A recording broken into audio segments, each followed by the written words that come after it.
I want to go to sort of almost well, it would be the beginning, the seed, the roots of you, which come from your mom and dad. What, of course, well, I'm going to throw that out. Mother, father, what comes to your mind? Well, they're everything to me, and to my sister. Um, but my mother and father there was like a huge age difference, and he was a totally different personality than her. But I get a lot of traits from him and from her, and I think the best of both. Um, but my mom is my manager, I mean, right now, and she also was the one that really believed in me and still believes in me and is still there for me. And her her guidance is really more about the work itself, though, and about that part of it, being an artist as opposed to the business side, though she handles the business side, and we're producing partners too. So that makes it interesting because we can't wear the hat of mother daughter when we're producing a project. We're like business partners. Right. And from my father, I just got a lot of it by osmosis. But he'd made most of his big movies before I was born, before my sister and I were born. So we didn't have the luxury of visiting the sets, though we were in one of his movies, one of his actually his last film. We had a small role, but we weren't able to be part of the Hollywood community because we grew up in Seattle, Washington. Right. Moved up there because my parents wanted to get us out of the industry, and yet Seattle was rich in theater, rich in music. Next to New York, it had the most like regional theater in the Were you country. okay with that? Were you okay living in Seattle? Or did you always say, Yes, I Mom, I yes want to go I to Hollywood? well, I was okay in Seattle because I went straight to work as a child performer and had a whole career up there that I probably wouldn't have had here because it's so much is based on other values here. And up there, they didn't have any child performers. They were using like adults in children's parts. So I just went to work and got more of a background, I think, up there in studying in the arts and also actually being part of it than I ever would have if I'd been here. Plus, it was more theater focused. Did you play And Anne then Frank up in Seattle? I played Anne Frank, I played Helen Keller, I played Estella in Great Expectations, which was going to, and at the Guthrie Theater, I was able to do it, all kinds of parts. So I was able to really get my education up there. And then I went to New York, and that's really where I always felt I belonged. Mm. But the family all decided to move back here. So I've made LA and I've gotten, used to LA as being my home. And now I really feel I belong here. But I think, New York and LA, you really have to be, you can be living anywhere today now to make it because virtual has taken over and you don't have to be in Hollywood and New York. But I think I need to be bi-coastal. Mm. So in the future, that's my goal. Right. Yeah. One, your stories are like, I mean, they're all, it is like a tree with different branches, a big, huge tree. Um, your father, of course, he made so many classics. Do you have a favorite of his? Well, there's several. I don't really have one. I've always liked Inherit the Wind, oddly enough, which I love that. And it could be remade today. They've done like he made the original movie based on the Broadway play, but they could make a remake, they could do a retooled version now. I think it would be a great idea because there's been like a TV remake and then they took it back to Broadway. But the Scopes Monkey Trial and that whole subject would be perfect today. Right. I also like It's a Mad, Mad, Mad, Mad World, and because of all the comics and going into comedy, and then Guess Who's Coming to Dinner because my godmother was Katharine Hepburn, and I think Bless the Beast and Children because I also covered that song, and it Right. was about gun control, but it was so much about animal rights too. It was the first animal rights film. So I don't know. I mean, I think those are my favorites. Right. Now, you said bless the beasts and the children. You sing, you act, you produce. Where does the singing come from? What?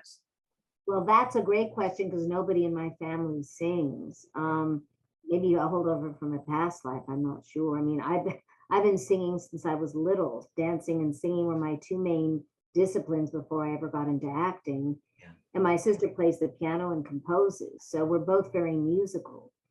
But it might have been from my mom's side of the family, on her mother's side. But there's really no singers or musicians professionally in the family, so I don't know where it comes from.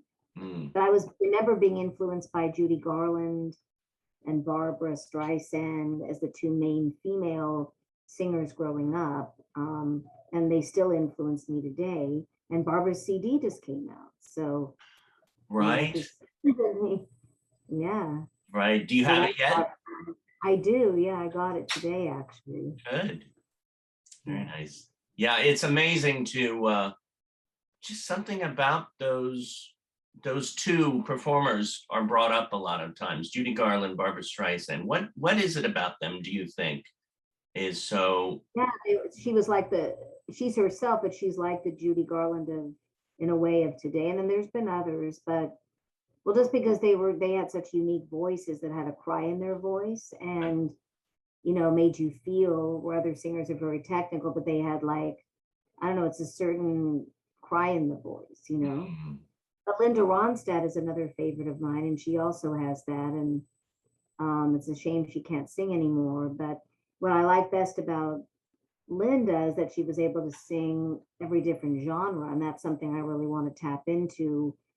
Rock and country and blues and musical theater and standards and jazz and pop, and she's done all of it, and I like to try that. I have done some of that, but I want to branch out and do more.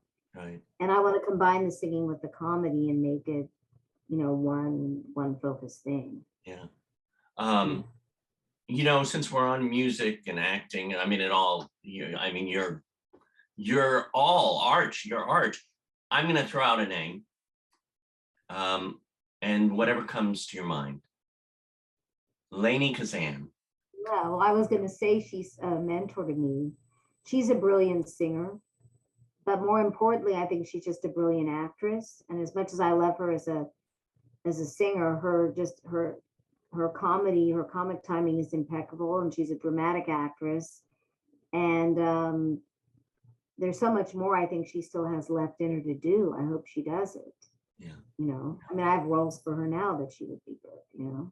Yeah. And she's involved, yeah, with helping with the disabilities, but she's such a great actress. Well, And she was like a couple of years ago. She still sings, and she still is able to sell a song better than anyone. Yeah. I tell you, when we were blessed to have her. I reached out to her, and it took about a year, but then she came and taught Meet the Biz, and she was the first instructor that we actually put on film, where we filmed the class. Yeah. And she came in. She loves doing it. She loves doing it. She's such it's such a family, and people still talk about her class from, what is it, 10, 12 years ago. And she came in for a one-night class. It was a 3-hour class. And at the end of the class, she went, "Oh my God, can I do more?" And I said, "Of course, Lainie." Oh my God. And so she came. A professor at UCLA. Right. And I went to all those performances that she'd have this cabaret act that all the students in her class would do at the end of the semester. And it was amazing. And she's coached me on things, and she helped with Bless the Beast and the Children, because her granddaughter Bella was singing background on that. Oh, what a gorgeous voice too. She's come out with her album now. Yes, she's been writing songs and everything. And Lainie also helped stage the performance that I did at the Avalon the first time. So, and she came to see me at the Pause 30th anniversary, and she's been so supportive of everything. Really, I mean, she has so much more to give too. I hope she'll do it. I know she's so picky about her roles, but I hope that she'll do more. Right. Yeah. What are you most proud of in your life? Well, there's more than one thing. I'm very proud of my Cat Creamer's Films That Changed the World. And I've done now 10 installments, but I'm going to continue the 10th anniversary on.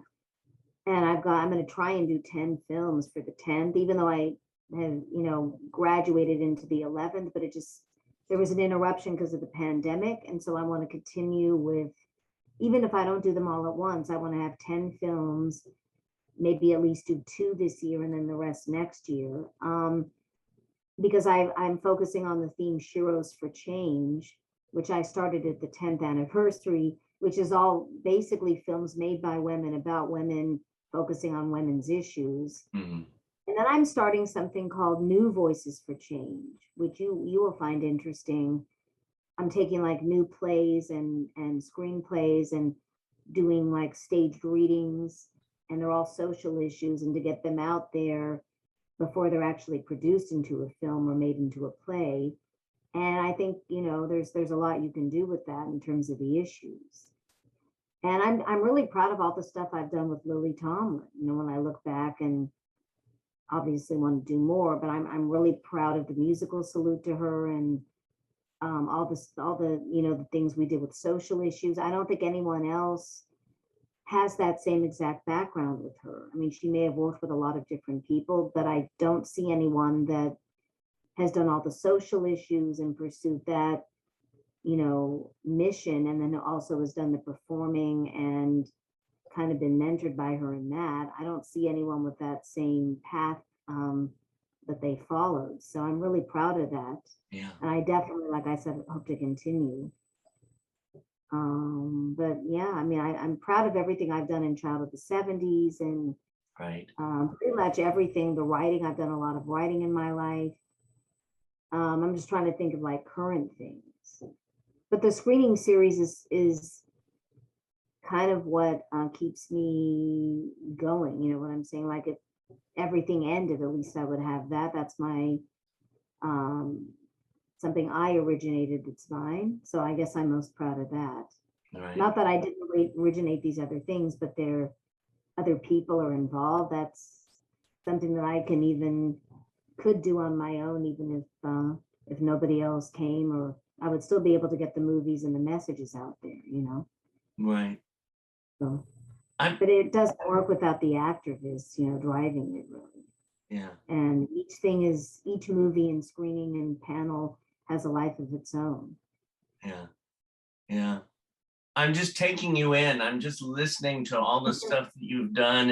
And of course I've known you for years, but to really hear it right now, and to see this, yeah, again, like I said at the beginning, I love your background, and I see the awards, and I see that there's the Golden Globe up there. My mom's actually, yeah, my mom's Golden Globe, and one of them broke, so I think it might have been, I don't know, they had to replace it because it broke accidentally. I think I broke it by accident.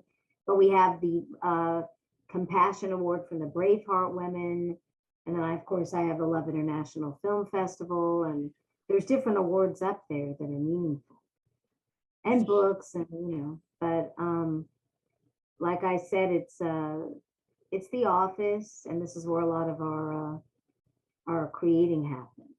But I still have a lot of projects, and I'm working on several projects, but I'm doing this one, Civil Disobedience, that Linda Palmer is also directing, and it's I don't want to give too much of it away, but it's an anthology series. It'll start a conversation, and there's some of them have already been made. We haven't filmed all of it yet. Well, I love how you get connected. And when I say you, I mean you, but also people in the art community, how once you work with somebody, you can work with them again and again, like you and Linda. Yeah, and I'm in it, and I'm a co-producer, and I'm really excited about it because it's already won a bronze Telly just for the trailer, if you can believe that. We haven't filmed the whole series. Trailer's out? The trailer for the first one episode, it already won a bronze Telly, and then there's some festivals coming up I can't really announce yet, but it's already making social impact, and yeah. Oh my gosh. They were just in Vegas with Trauma. No, I think it was Perspective. Perspective is one of them. Right. But I'm in the one called Registration, and that's all you're gonna, there's a little bit of description on the website, but we're keeping it under wraps.